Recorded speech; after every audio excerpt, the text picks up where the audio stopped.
Welcome to the SBR NHL Ice Guys for Thursday, March 22nd. I'm Ian Cameron for Sportsbook Review, joined by Andrew McGinnis. It's the same setup as Tuesday as we are missing Alex and Dana, but they'll be back for future shows, probably on Saturday. And I must point this out. I want to get the word out about this right now, just so people know about it ahead of time, can plan for it.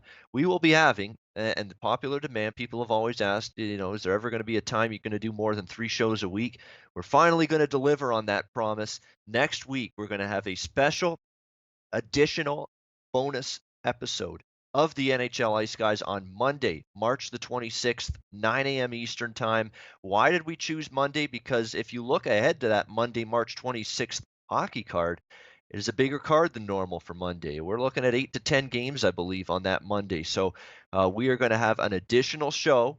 That's not going to impact the Tuesday, Thursday, Saturday rotation. Those shows will follow as normal. So next week, it'll be a Monday, Tuesday, Thursday, Saturday. 4 shows next week for the NHL Ice Guys. We're looking forward to that. Nothing's going to change. We're going to do our same routine. It's just going to be one more day, an additional day for the show. So hopefully you can join us for that. Again, that's Monday morning, 9 a.m. Eastern Time, another edition of the NHL Ice Guys. So hopefully you join us for that special extra bonus Monday show coming up next week. Excellent stuff. We're looking forward to that. Let's go to this Thursday card, though, and begin it. We got a busy one, so let's get right to it. Arizona, Carolina to start us off, 51-52. Carolina -170, -175. Home favorites here. The total 5.5 in this game pretty much across the board. And, right now, and I said it the other night in their 7-3 loss to Edmonton, Carolina laying this price is unfathomable right now to me. There's no way I could even look at the Hurricane side of this equation, a team that's pretty much fallen right out of any hopes for the postseason, done in by horrendous goaltending night in and night out. Saw it again from Scott Darling there the other night against Edmonton in a 7-3 shellacking. You're probably going to see Cam Ward tonight, but he's not been a whole lot better. He's been a little bit better than Darling, but it's not like he's been a tremendous, consistent goaltender all season long. So I've got issues with Carolina's goaltending all season. I still do. Not at this price range do I have any interest. None. Zero. Back in the Carolina side. With Arizona, I'm interested. It's the second of back-to-back on the road. That does concern me. That gives me some pause a little bit. Plus, the red hot, and I mean red hot, anti-Ranta may not be in net tonight. Ranta's been fantastic. Ranta was in net last night. Another great performance by him, beating Buffalo 4-1. You might see Darcy Kemper, the backup, tonight. That's my only hesitation here. The way I look at it, if Ronta gets a back-to-back assignment, I look at the Arizona side as a dog, would be the way I'd go. If I see Kemper in net, I'm more inclined to look at the over. And when you look at Carolina going into this game, what have they cashed? 4 or 5 overs in a row? Indeed, they have. 5 straight overs for this Carolina team. 6-3 loss to the Rangers, 6-4 loss to Boston, 4-2 loss to Philly. The only win during this span was a 4-3 win against the equally problematic with their goaltending and specifically with their defense, the New York Islanders, and then, of course, 7-3 the other night to the Edmonton Oilers. So 5 straight overs for this Carolina team, and it all goes back to the goaltending, really. The number of shots this team has given up on a regular basis really isn't that great. I mean, there's games they're giving up 6, 7 goals, and they give up just 23, 24 shots. It tells you all you need to know. I mean, the defensive play's not horrendous. It's just one softie after another, one Dairy Queen special after another from this soft Carolina goaltending tandem of Cam Ward and Scott Darling. So the way I'm going, if Ronta gets the assignment on a second straight night, I'd probably be more interested in the Arizona side. If I see it's Darcy Kemper in net for the Coyotes tonight instead, he's a guy I have a lot less faith in. I'd go over 5.5. Over 5.5 might actually be a decent play anyway, because you see what Carolina's done their last 5 games. So anyway, Arizona and the over, bottom line, is the ways I'd be going here in this game from a side and total perspective. Andrew, Arizona, Carolina, this is one of your games you wanted to discuss. What do you got for us? Hey, good morning, Ian. Yeah, just as far as this game goes, I think it's important for us to recognize, and I stress this all year long. It's important for us to recognize, the kind of identities teams are trying to make for themselves moving forwards and heading into the next season. Even, and I know it's kind of early to say that, but these teams that aren't making the playoffs, that aren't making too much of an impact over these next couple games, they're still trying to do something and make something for themselves. And I'm not sure about you, but I really read into a lot about what the players are saying and their mindset and how they're really reacting to the situations that they're in right now. And Max Domi for the Arizona Coyotes seems to be in a very great mindset right now. He seems to be in a good mood, a good spot, and he's saying, come few years time, watch out for us, watch out for the Coyotes, watch out for what we're going to be doing. And for me, that's motivation. That looks like they're serious. That looks like they want to win. And as far as handicapping goes, we don't care if these teams are going to the playoffs or not. It could be the two worst teams in the entire league. And I know you've taught me this as well, Ian. You always say this: somebody has to win. And as far as Arizona being on the back to back right now, I think they've been playing exceptional. They've been playing good hockey. They're kind of playing that shocker team. They're playing that surprise team. They're coming out and showing teams that they really can be a good hockey team, and they do have a lot of talent on that team. And as far as Carolina goes, like you mentioned, they don't have any trouble giving up goals. I mean, past couple games here, 6-4 loss to Boston, 4-2 loss to Philly. They had a 4-3 win against New York Islanders, but still was a pretty sloppy game. And then, of course, there's 7-3 loss to the Edmonton Oilers. So realistically, I understand there's some talent they face, but their goaltending situation isn't looking the best right now, whether it is Darling, whether it is Ward. But I just don't think Carolina as a team collectively is in the same spot as Arizona right now. And that's just the fact. I think, Arizona right now, 4-2 straight up in their last 6 games on the road. But the under is also a good play in this game right now. I don't think Carolina can actually score against this Arizona team. It's going to come to a surprise to a lot of people. I think that, but I think Arizona's also been cracking down on defense a lot as well. So when you give me, what is it here? You give me plus 160 right now as a live dog for Arizona right now as a dog against Carolina. Carolina, this is just ridiculous, Ian. I mean, looking at these stats, looking at the history between these two teams, I just think that Carolina is in a complete different spot. The Coyotes are having a big mindset right now coming into this game. Back to back, whether it's Kemper, whether it's Ranta, it does not really matter to me because this whole team collectively is in a better mindset. And I think that there's just way too much negativity on Carolina right now. I do agree with your over, Ian, in the sense that I think Carolina is a sloppy team right now. And that's one thing that would make me think they could push that total over. But in the end, I think Arizona has far too much talent. You're getting a very high plus price, and that would make me lean towards Arizona Coyotes money line. Yeah, I mean, I think it's worth some kind of bet. It's not going to be my best bet, but it's at this price range with even on a back to back. And I know the back to back is factored into this line. That's part of it, but still, I mean, this is an outrageous price to have to lay with this Carolina team, considering what they've done lately. And that's 2-6 in their last 8 games, giving up goals in bunches. The goaltending that you can't rely on, and you got to lay minus 170 with that team. Not me. And now you got some injuries piling up. We know they lost Noah Hannafin last week to a concussion. He's probably done for the season with a concussion. Those symptoms sometimes don't go away for weeks, if not months. So you're looking at a spot with him that his season might be done already. Victor Rask's been put on season-ending IR with a shoulder injury. There's a guy that's been a little bit of a disappointment for the Hurricanes this year. They expected him to take a big step forward as one of the young cavalry for this team, but 14 goals and 17 assists for Victor Rask in 71 games for a guy at his upside, his ceiling is not exactly something you're excited about and thrilled about in terms of his production.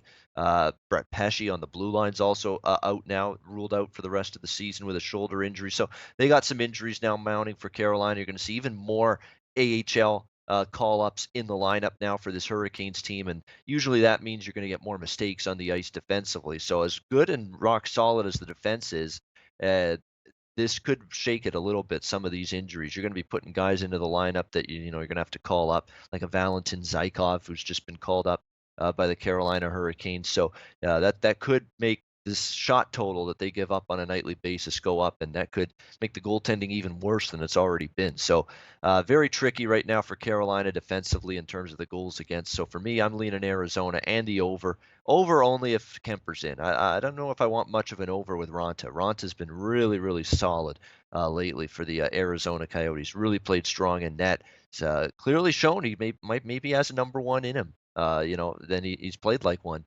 as of late. So Arizona lean over as well, depending on the goalie matchup. Rangers in 4-1. Philadelphia.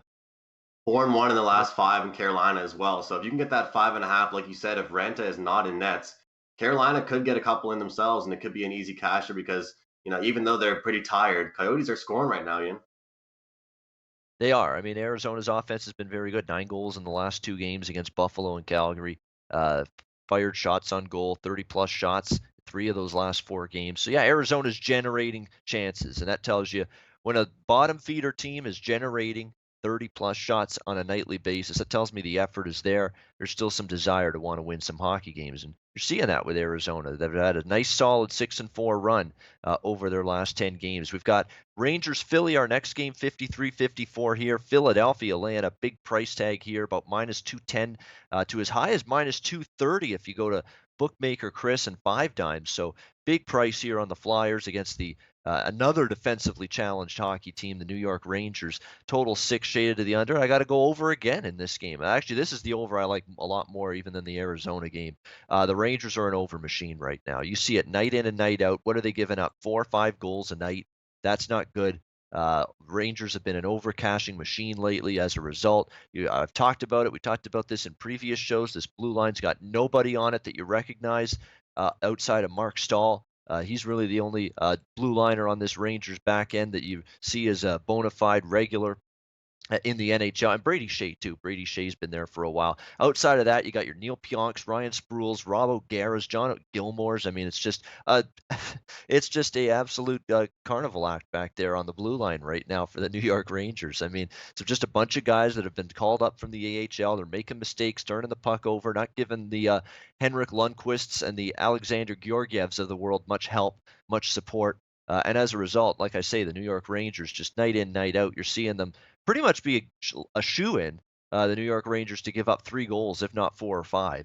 The last 6 games, 6-0 to the over. This New York Rangers team give up 5 to Tampa, 4 to Florida, 3 to Carolina, 3 to Pittsburgh, 4 to St. Louis, 5 in the last game and a loss to the Columbus Blue Jackets. They're giving up 30, 40 shots every single night. It's just not a team defensively you can rely on. Teams are scoring against the Rangers as well with the power play. They've given up a power play goal 3 of their last 5 games. Philadelphia comes into this game a little bit ticked off. They've cashed 4 straight overs. They talked again about fixing their defensive game, but last time they talked about it, they didn't exactly do it. Flyers should be able to score goals. I have no doubt they will in this game tonight. They've gone over the total 4 straight. They're going to be in a foul mood, too. 5-4 loss to the Detroit Red Wings. They were at the receiving end of the Red Wings snapping their 10-game losing streak. So I think you're going to see a good effort from the Flyers. They're going to, I think, come out aggressive. They can score 4 or 5, I think, all by themselves tonight against this New York Rangers team. The question is, can the Rangers score? I think they can. Because Alex Lyon might be in net. I heard that there was a little incident in that Detroit game where Peter Mrazek got pulled. He was not happy about it one bit. He let Dave Haxtell know about it, chirped at him at the bench as he was going off, as he was getting pulled out of that game. How about you stop a puck and make some saves? You should.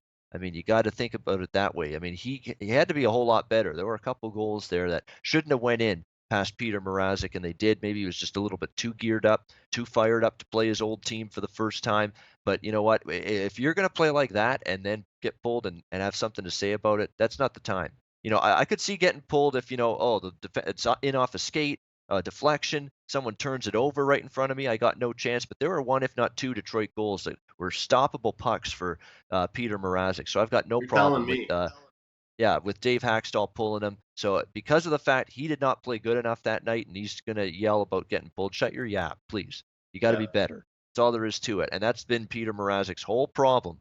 He's got all the talent in the world, but consistency is not there with him. He had a great little start to his run with the Flyers earlier after the trade with Detroit, and then it petered out again. So again, it shows you the consistency for Peter Mrazek to be there and make the saves he should night in, night out's not there. So as a result, I think it's projected that Alex Lyon's going to be in net, and I think that is a direct correlation with the little incident that happened on the bench the other night with the Detroit game. I don't think that made Dave Haxtell very happy. I don't think that made maybe some of the Flyers teammates very happy, seeing this guy that's just been with the team for a month doing something like that.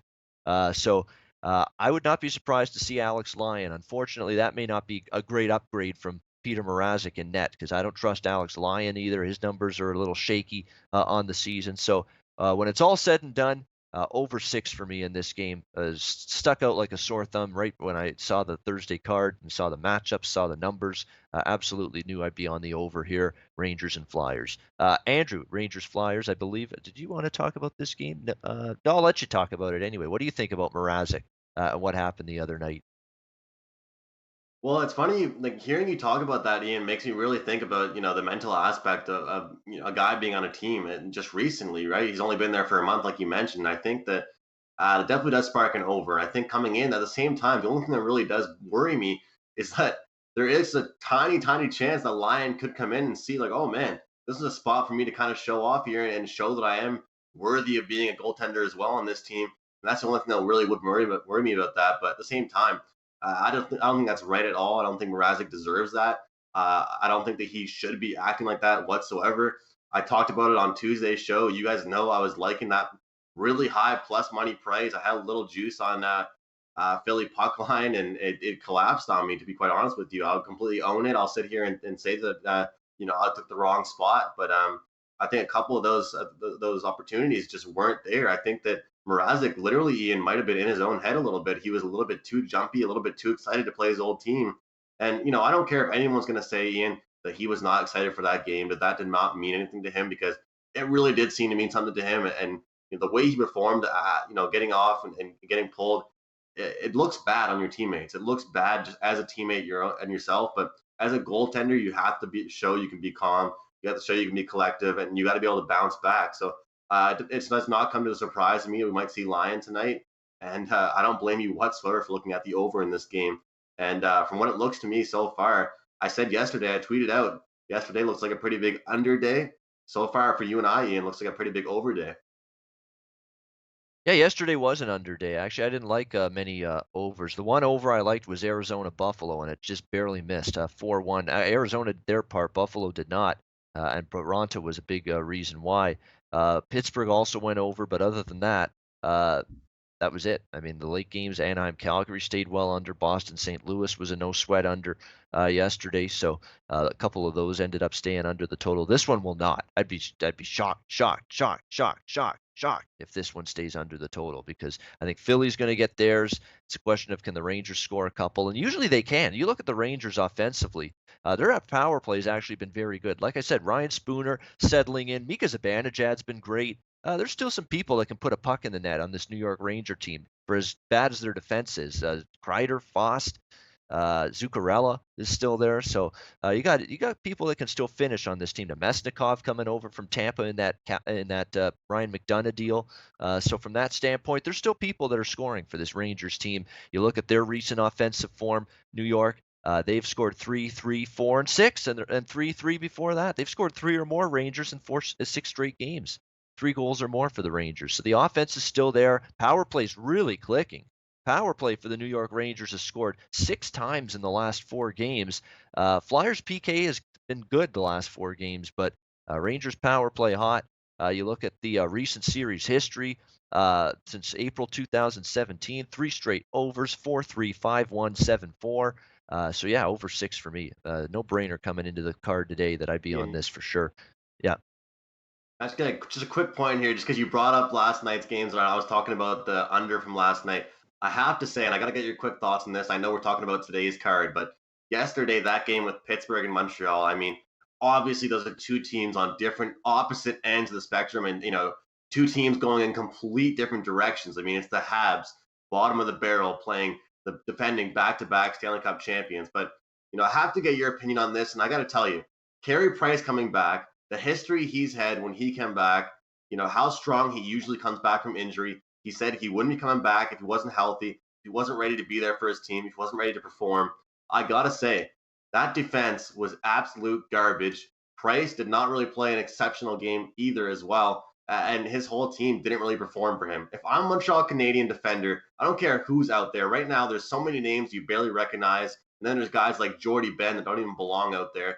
But I don't understand how, if you got your star goaltender, pretty much the only all-star on your team, coming back, and you're going to put a performance like that up, it does not make any sense. I mean, I'm not going to lie, I took a small shot on the under simply because I thought that, hopefully the Habs would keep that game close and Price might be able to steal one for them and keep that at least a little bit low. I figured Pens would win, but keep that a little bit lower. And it absolutely backfired because, it's like, 5 minutes left in the second period and it's already 3-3.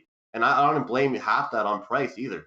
It's just absolute garbage. And, looking at this Montreal team, I recommend everyone to just stay far, far away because it looks like they're going to get a couple wins every now and then. But look, whether you're going to bet them on the under, because they're not going to score, well, look, they're going to get shellacked. If you bet them on the over, then the under's going to cash and they're barely going to score. So I just got to get that frustration out real quick because that was the only over game that hit, Ian, and that was on Carey Price's return night. So I expected a little bit more of a low scoring game in that one, but it's a rough one. Well, that's because you got no defense on this Montreal team. They're absolutely horrendous. Mike Riley and Jeff Petrie is not an NHL number one defensive pair. That's not. I mean, they're guys that should be on a second or third pair, both of them. Same with Alzner. Alzner should be on a third pair, not a second pair. I mean, this blue line's just a household, rinky-dink, just run of the mill, guys you never heard of, guys that aren't very good. Jordy Ben's disgrace. Brett Learnout, more like Brett Get Out. You suck.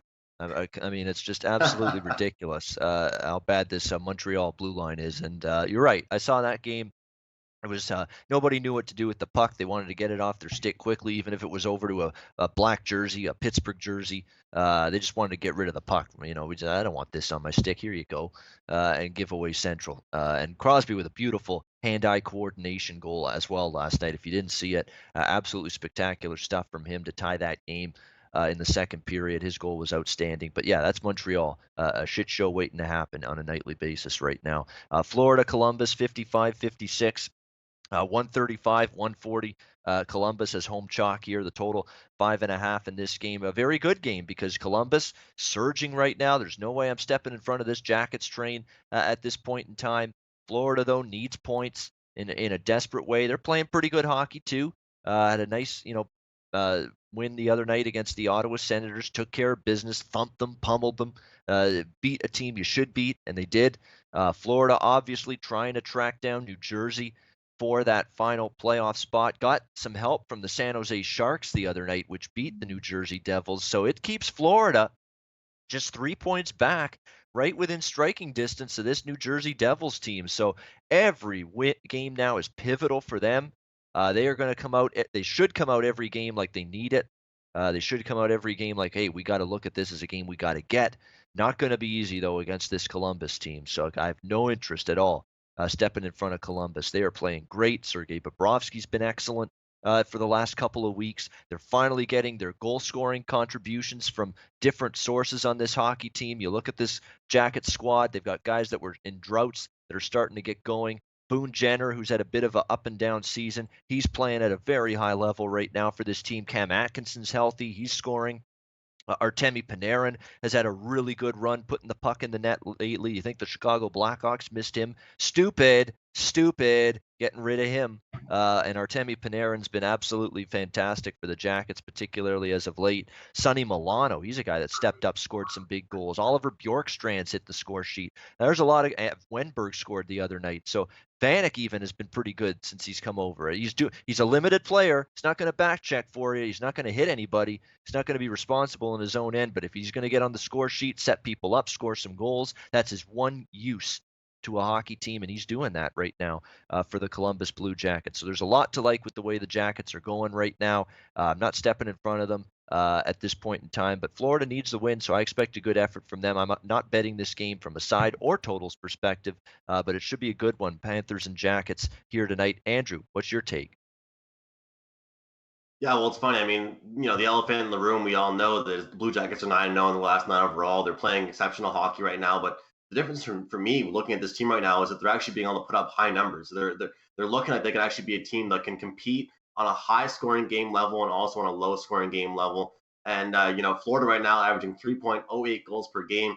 Columbus just 2.84. But like I said, they've been lighting the lamp a little bit, and I think it's actually helping them quite a bit. It's proven that themselves. And look back on March 15th. There, they beat Philadelphia 5-3. March 17th, 2 days after, Ottawa, not so good of a team. They're huge favorites, but they only win 2-1. So that's a close, tight game. Then March 19th, Boston, 5-4. So it's a tight game, but a very high scoring. And then just recently in New York, obviously a pretty crappy team, minus 140 favorites. They defeat them 5-3. So, looking down the list of the teams they've played, during their streak. There has been some kind of crappy teams, and there has been some very skilled teams. But the bottom line for me seeing this is they've learned how to score. They've been competing. Now, I think tonight we're seeing Bobrovsky and Nets versus Bobby Lou, Roberto Luongo, and I think that we could cash an over here. And it's kind of worries me that you and I are liking every over so far, and we're expecting a lot of high scoring games. But just looking at the way this Florida team is playing, and they've been on a lot of road trips right now. They've been traveling. They had Montreal, they had Ottawa, but those two places weren't really too far from each other. And they took care of Montreal. I laughed about that game. I mentioned that on Tuesday. I kind of laughed about that one because I think it could have been a lot worse than 2-0 in. And, they easily handled that one, minus 155 favorites. But then they came into Ottawa at a very relaxed first period. And all of a sudden, they just turned the Jets on and just absolutely hammered them 7-2. So I think that continues. I think their high scoring matters. And I think this is a very key matchup. These are two teams right now that are kind of on the outside, not really on the outside looking in, but they're two teams that are never really talked about as serious contenders.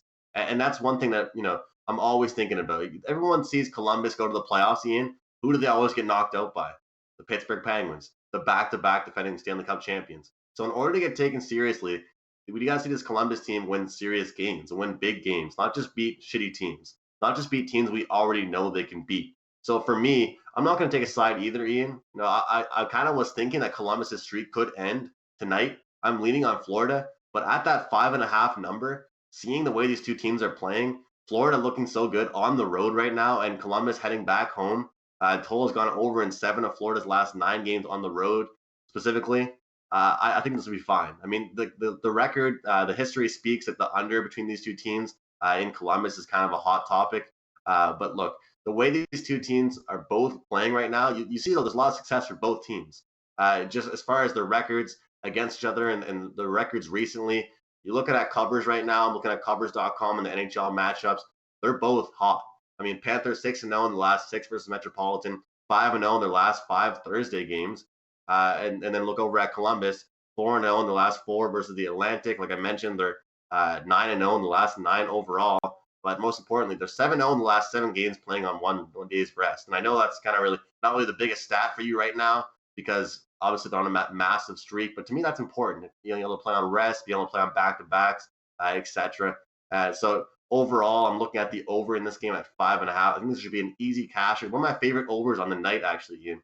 So I'll make that an official play for myself here on the Ice Guys.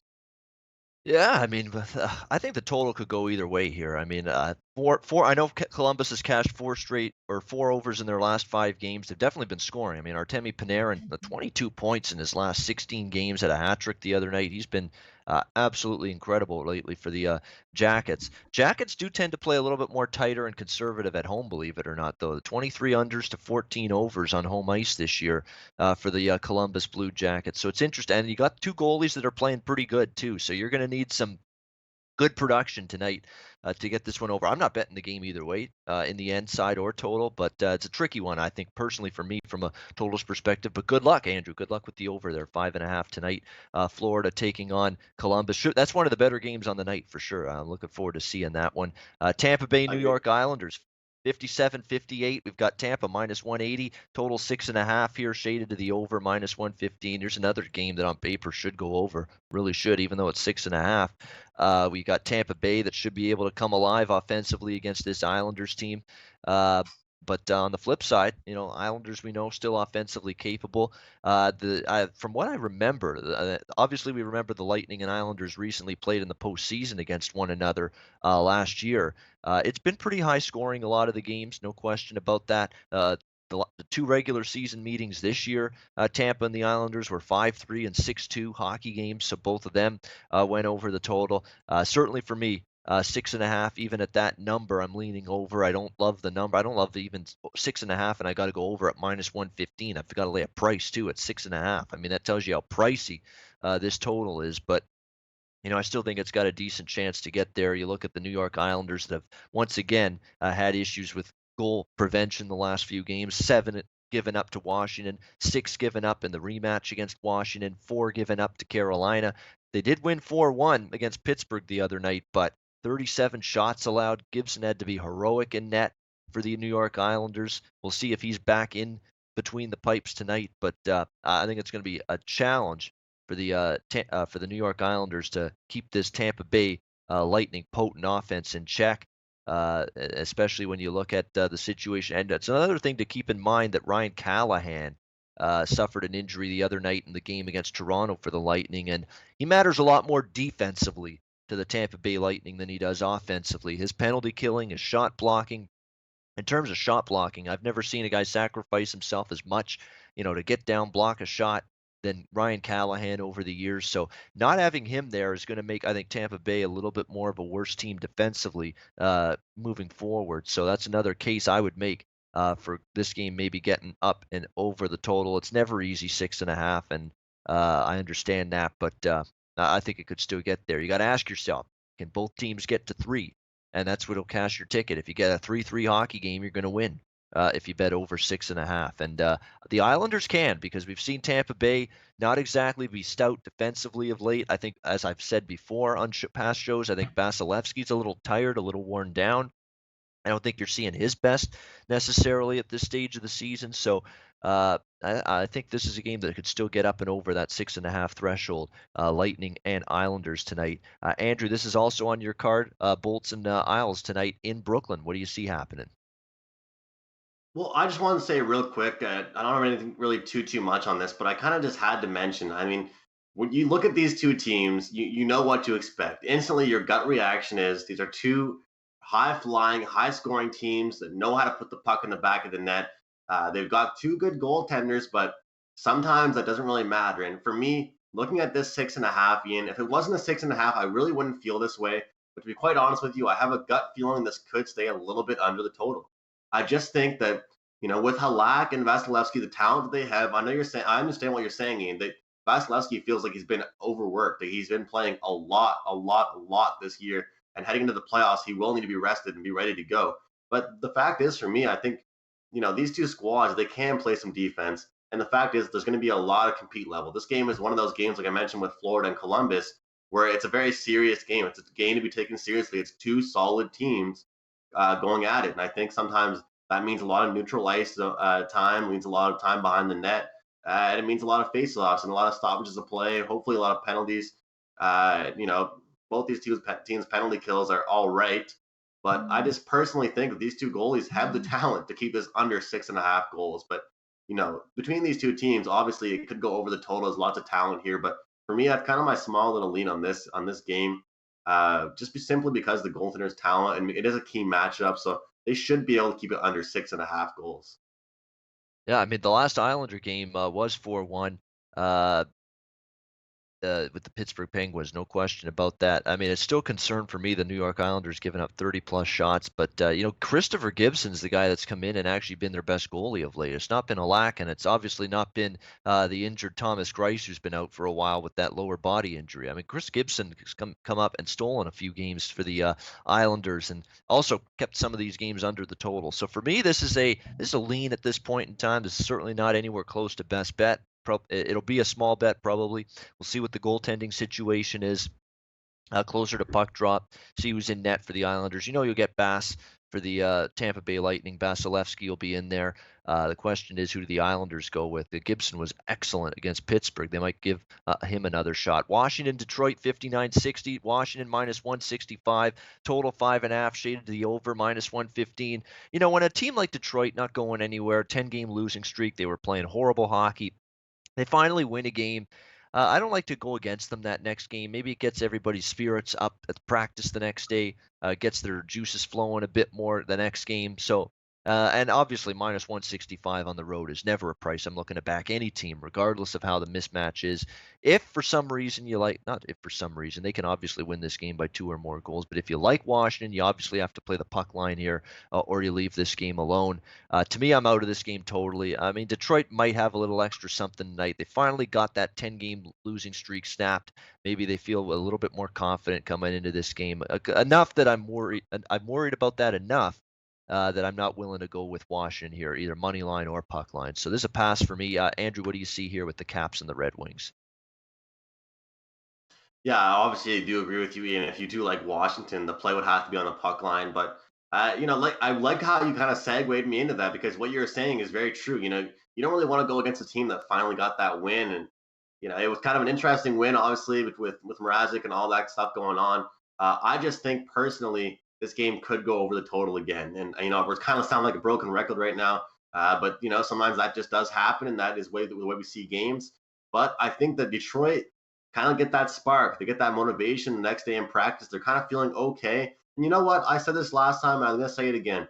They do have some talent, even down there on the third and fourth lines. They do have some talent on that Detroit Red Wings team. But I think the Washington Capitals heading into the playoffs right now, moving forwards anyway, they're going to be able to put up some goals on this weak team. Philadelphia couldn't do it. I guarantee it won't happen back-to-back nights. Let's hope Washington can push that total over 5.5. If it was 6, there's no way in hell I'd be touching it. But against this Detroit Red Wings team, we're not going to see a 6. So 5.5 with the Washington Capitals. Detroit coming off a win. I'll take that. That's probably a good play actually, and I had actually not really I don't know my mind wasn't checked into the total in this game, but I know I had the Washington over the other night against Dallas, and I know Washington's been trending that way with the over, and that might be a good way to go actually. And you look at recent and I know Detroit and Washington when they've been matched up in recent meetings they've gone over. I remember that wild. What was it? I think it was last month or something. It was a 5-4 game. It was back and forth. It was an afternoon game in Washington, and it was just back and forth it went. And yeah, Washington's gone over in 4 straight games, and they've scored 7, 6, 3, and 4 goals. And offensively, they're feeling it right now, and they've been feeling it these last couple games, despite Kuznetsov not being in there. He's had an arm injury. He's been out for the last couple games. He may return tonight. He's questionable, but something you want to keep in mind there. We know Detroit's been horrendous in terms of goals allowed. 4, 3, 5, 4, 4, 5, 4. I mean, they're that's not good. I mean, Jimmy Howard or I don't want to see Coro ever again. I mean, obviously, actually, if you like the over in Detroit games, you might want to see him again. You might want to see him again and again and again. Jared Coro, he's horrendous. But Jimmy Howard, it's not been all that much better for him. He's got not a whole lot of help in front of him. The defense, again, another team with defense that's not playing well. So yeah, actually, that makes a ton of sense. The more I look at it, the more I think about it. Over 5.5 in this game, Washington, Detroit. I mean, Detroit, they're not just giving up a few goals. I mean, during the last 10 games, 4, 4, 6, 4, 3, 5, 4, 4, 5, 4. Like they're giving up pretty much in every game except one in that mix, 4 goals at least. So there you go. That's your that's your uh, that's basically the crux of your argument for betting this game over the total right there. Edmonton, Ottawa, 61-62. Edmonton minus 115 to minus 120, road favorite here. The total 6. Here's another game I'd be scared betting under. I don't know about this game going over. Edmonton's one of those weird teams. I mean, they played a game with Tampa on the weekend that stayed well under. Yet their last game with Carolina flies over the total. They explode for 7 goals. Edmonton, to me, is one of those up and down totals teams right now. They played a 1-0 game against Calgary recently. You just don't know totals-wise what you're going to get. What Cam Talbot's going to show up night in and night out. Who, if anybody, is capable of stepping up and lending offensive support to Connor McDavid and Leon Draisaitl on a nightly basis. So they're a very Jekyll and Hyde offensive team. Their effort's good, and so is Ottawa's. These are even though Ottawa finally got stomped the other night by Florida. For the most part, Ottawa's been competing still. The last few games, their offense has been fine. Obviously, defensively, they're still going to struggle. I'd still lean over, but side perspective, really, I got nothing because I think you're still getting effort for the most part nightly from both of these teams right now, Edmonton and Ottawa going into this game. So for me, not a whole lot on this one. Lean over, but again, Edmonton's been a very, very tricky over team. They seem to have a high-scoring game, and they come back and go under the next game. Or they have a low-scoring game, and then they fly over the total the next game. So that's sort of been a little bit of a thing that's developed with the Oilers from a totals perspective as of late. So this you can't bet every game on the board at this time of year. I don't like to do that, and this is one of the games that, yeah, I'm going to probably end up staying away from. We got Toronto-Nashville. I may be staying away from Toronto-Nashville betting it. I will not be staying away from Toronto-Nashville watching it. This is going to be a fantastic hockey game tonight. That's right up there, I think, with Florida and Columbus, one of your better games on the board tonight. Toronto-Nashville, 63-64. We've got no line here. We're wondering if Austin Matthews will be in, make his return. There's a chance Nikita Zaitsev might return on the blue line as well for Toronto, so they could be getting some artillery back. Toronto can play with these great teams. They showed it against Tampa. They're right in that close to that level. It's a question of finishing the deal, just a couple little adjustments you got to make, be just focused and sound fundamentally in all three zones, defensive zone, neutral zone, and offensive zone for 60 minutes. That's the point that Mike Babcock was really hammering home to his hockey team following that Tampa game. So Toronto, there's another measuring stick for them. But what can you say about Nashville? I mean, we talked about it the last show. It's a runaway freight train right now. What the Nashville Predators are doing, they are playing ridiculously good hockey. Their blue line is fantastic. Ekholm, Subban, Yossi. You go on down the list how good that Ellis. That blue line is fantastic. It's not just a good blue line. It is a tremendous blue line. The Nashville Predators, and they've played like it as of late. This team's absolutely red hot. One loss in their last 10 games, and that was in a shootout to the New Jersey Devils. 9-1 their last 10 games. They're rolling. They're running away with the number one seed in the Western Conference at this point in time. They are going to get it. They're going to have home ice throughout the entire Western Conference playoffs. And Nashville was in a Stanley Cup final last year. They got a damn good chance to be right back there in June later this year. This team playing good. Toronto, they might give you a great effort, maybe even steal one, but I'm not willing to bet them to find that out. Not the way Nashville's going right now. Should be an interesting game. Looking forward to it. Totals wise, Nashville is getting not just good, but great goaltending at the moment from Pekka Rinne. He coming off a shutout, I believe, against the Buffalo Sabres earlier this week, and he has been he's in one of those Pekka Rinne zones right now. He's playing great. The puck is appearing like a beach ball to him right now in between the pipes, and when he's in that kind of groove, that's not necessarily an over team, Nashville. We know they can score, but their goal prevention's been damn good. Last 4 games, all of them victories, all of them against good hockey teams too, for the most part. Winnipeg, Colorado, Arizona's been playing better lately. They've given up 2 goals or less in all 4 games. So that defense is right where you want it to be for Nashville. Pekka Rinne's game is right where you want it to be going into the playoffs. So totals wise, I won't be involved. I actually lean under a little bit. We'll see where this number comes out. Toronto, not taking them. Yeah, not taking Toronto at all. I can't fade this Nashville team. I know Nashville's it's that first game home off a road trip, but it was only a 3-game road trip, and it was spread out, and they've been off since Monday. A couple days off to decompress following that road trip, the game in Buffalo. So fatigue should not be a major factor here for Nashville, and they're 10-5 this season on 2 days rest. That's not exactly a track record I want to go against. So great game. Lean under. We'll see where the number comes out, but I'm looking forward to seeing it. We've got Vancouver, Chicago, 65-66. Chicago minus 185. The total 6. Wow, this is something because I think Vancouver's unbackable right now. How on earth can you back Vancouver? I know Chicago, laying that price with Chicago is equally absurd. I think betting Vancouver at any price right now is even more absurd. The Canucks at this point in time. The Canucks. How about that? The Canucks. Because that's what they're playing like right now. They suck. 2 great I think they can't score. I know, it's unbelievable. This is the Stanley Cup Finals. It's their Western Final right now. Forget Nashville and Vegas. Forget Nashville and Winnipeg. This is your Western Conference Final right here. Give it to us right now. Vancouver, Chicago, right now. Let's go. I mean, it's just, it's funny. I mean, Vancouver, how do you touch Vancouver right now?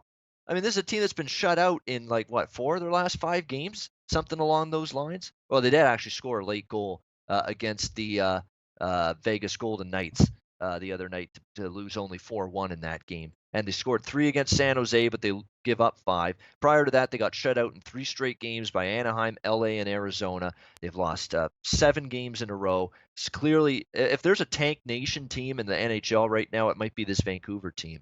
They look like they are in tank mode. I will not be looking to back Vancouver at any point the rest of the season. Yeah. The effort's not there. It's waning. They can't score since they lost. Look at his injury report, too. Ben Hutton now is out on the blue line. That's the latest one out with an injury for the season, foot injury. But Erica Branson was already out. Louis Eriksson's already been put on the IR for the season. Brock Besser's done. And that's really where the offensive woes started, when Brock Besser went down. Ever since then, you look at what Vancouver's done. They've lost every game without Besser.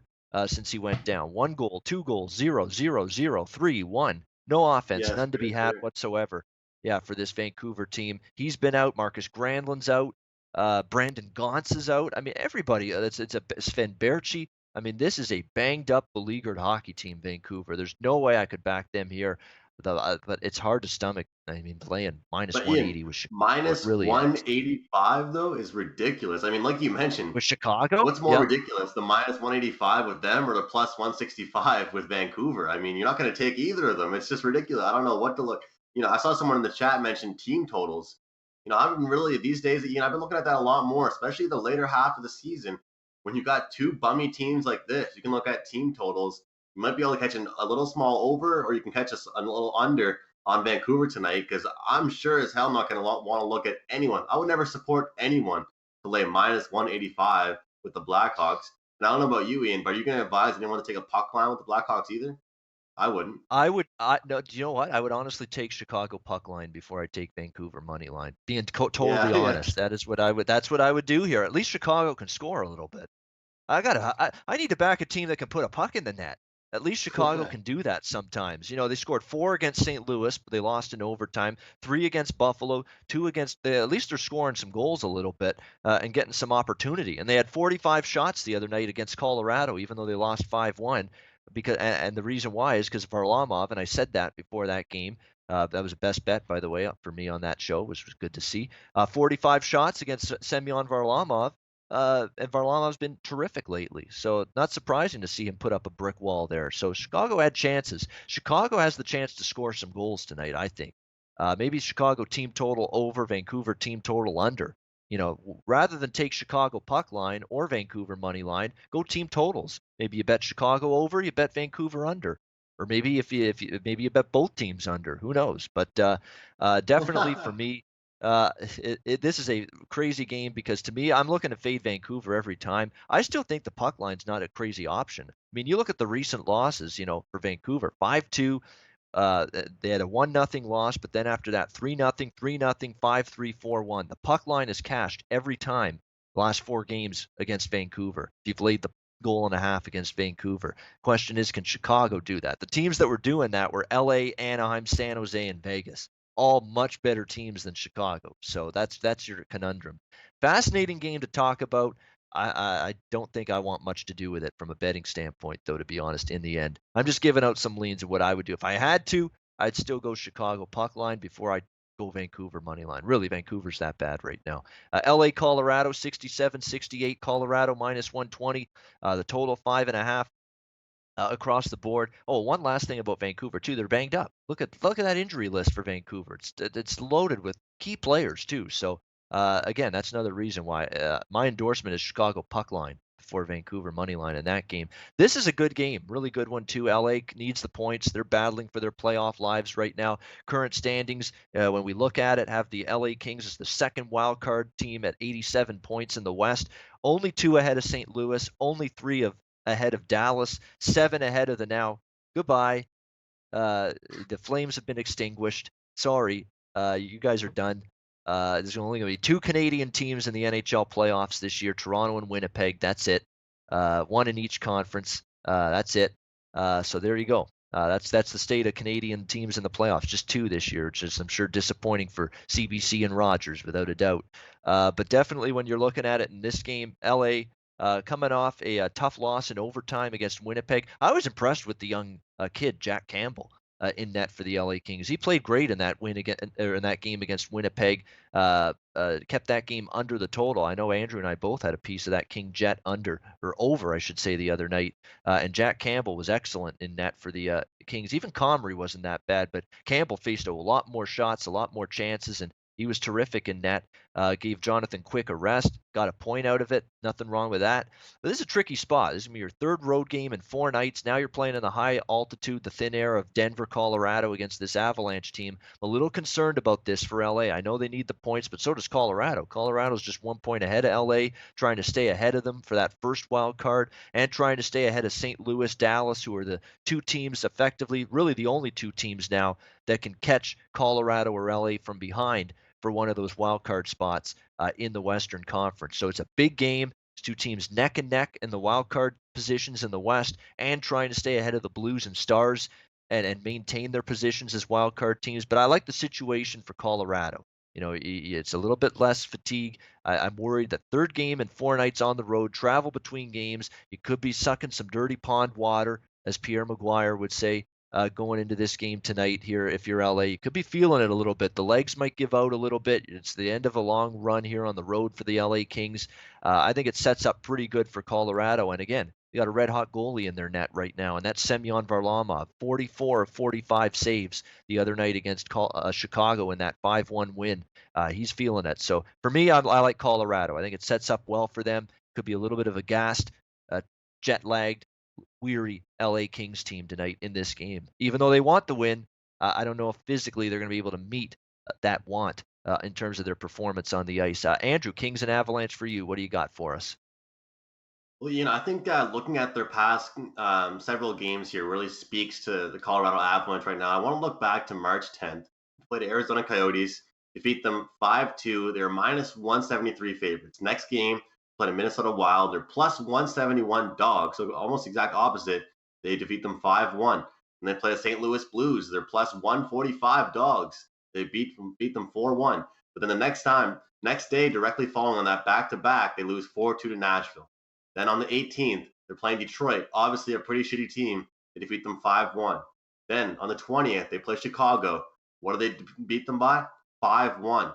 So look, even if they're playing these kind of not very good teams and teams that are at the bottom of the standings, they still beat St. Louis 4-1, Minnesota 5-1, and Arizona, 5-2. Not really the biggest achievement, but point being is they're putting up numbers. But more important to me, my point with all of this is, like you just mentioned with Varlamov, Jesus, is that they're not really allowing too many goals at all. Ian. I mean, they're really like their defense looks a lot better. Everyone said they were this big over team to start the year, but it's because they're putting up numbers themselves right now. I mean, look at this: 5-1, 5-1, 4-1, 5-1, 5-2. I mean, as far as the other team scoring goals, it's not really looking too promising. And I know LA's been finding a way to score recently a little bit, but this LA team isn't the biggest team that jumps off the scoreboard to me when I think about a team that can light the lamp. So when I look at Colorado right now, the talent they have, the way that they're playing, the way that their all stars and their first two lines have been looking right now, and the price that we're getting, minus 117 at Pinnacle, I'm not going to hesitate one bit. I'll look at that play any day, and I'll roll with Colorado money line. Yeah, and we've talked about it on multiple shows. I sure as hell know I have about how much different Colorado's been at home than they've been on the road. Well, on the road they've been better lately. Actually, they've actually won three straight road games. St. Louis, Minnesota, and then Chicago the other night. So Colorado's played better on the road of lately, but most of their damage has been done at home. This is one of the great home records in the NHL, 25-11 for the Colorado Avalanche on home ice this season. And again, when you look at this LA team, you're in Minnesota on Monday, you're in Winnipeg Tuesday, now you're in Colorado tonight, third road game, 4 nights, some travel between games, and now you're in the thin air, the high altitude. I just feel that physically this is not going to be LA's A game tonight, and that could be a problem against this Colorado team that, especially at home, they've been just tremendous. I think their only recent home loss was against Nashville. No shame in that, obviously, with Nashville, how good they've been all season. Next game, Vegas, San Jose to wrap up the show, 69-70. Quickly, we're running low on time here. No line on this game. It's going to be Malcolm Subban in net for sure, I would think, for Vegas. Oscar Dansk was called up from the AHL. We can dance if we want to. We can leave our cares behind. He's going to be the backup goalie for the Vegas Golden Knights tonight and moving forward. So Marc-Andre Fleury is definitely out for tonight and probably out for maybe a few games as well for the Golden Knights facing the San Jose team. Vegas has righted the ship, but they did it against a Calgary team that's fallen apart. Vancouver team that stinks. Let's see what they can do tonight against San Jose. It's not a game I'll be involved in. San Jose's playing really good. I mean, San Jose's really playing good with some injuries too, and they beat the snot out of New Jersey the other night in impressive fashion. So Sharks are on a roll. I'm not looking to step in front of the Sharks right now, especially at home. Vegas going on the road. They beat up some two shitty teams last couple of games. They got to prove it they can do it tonight. In the Shark Tank against the San Jose Sharks, but that'll be a good one on the West Coast. We go wrap it up now with best bets to end the show. Andrew, let's go to you. What do you got for us on best bets? Well, I was looking at that Florida and Columbus game, but for right now, I'm actually going to throw a little curveball here with the Arizona Coyotes and Carolina Hurricanes on the over 5.5. I just like that. I expect Arizona to continue rolling, to show us that they can still be that team. They're going to end the season very, very strong, I think. and not saying they're going to beat these extraordinary teams, but they're gonna show us they can play some hockey. And it's kind of a unique best bet. I think it's not really one of the most exciting games of the night, but I think it's one that could cash easily for us. Carolina, we can count on them to get a couple goals in, and I think that it's just laughable, absolutely laughable. Carolina is a minus 180 favorite, so I'll hope them. I'm gonna expect them to put some goals in the back of the net, but over 5.5, I'll take that.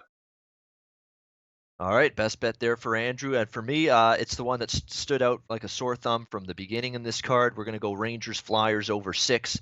The Rangers have been good for 4 or 5 goals allowed pretty much every game. I think more of the same tonight. Philadelphia can score a bunch. Rangers can add a couple, chip in a few against Alex Lyon. And this Flyers defense that, again, is still not playing great. I mean, you saw Detroit shell them a little bit the other night. I think we can get over 6, 3 straight overs in the series history recently between the Rangers and Flyers. We'll go New York, Philly over 6. That'll be my best bet. And that's going to wrap up the show. Great show, just Andrew and I, but a lot of fun as always. We'll be back on Saturday for our next edition of the NHL Ice Guys, 9 a.m. Eastern. And remember, don't forget, special bonus edition of the Ice Guys this Monday, March 26th, 9 a.m. A bonus edition as we break down the Monday card. But we'll see you next time on Saturday. For Andrew, I'm Ian Cameron for Sportsbook Review. Enjoy the Thursday night NHL card, and we'll see you again on Saturday.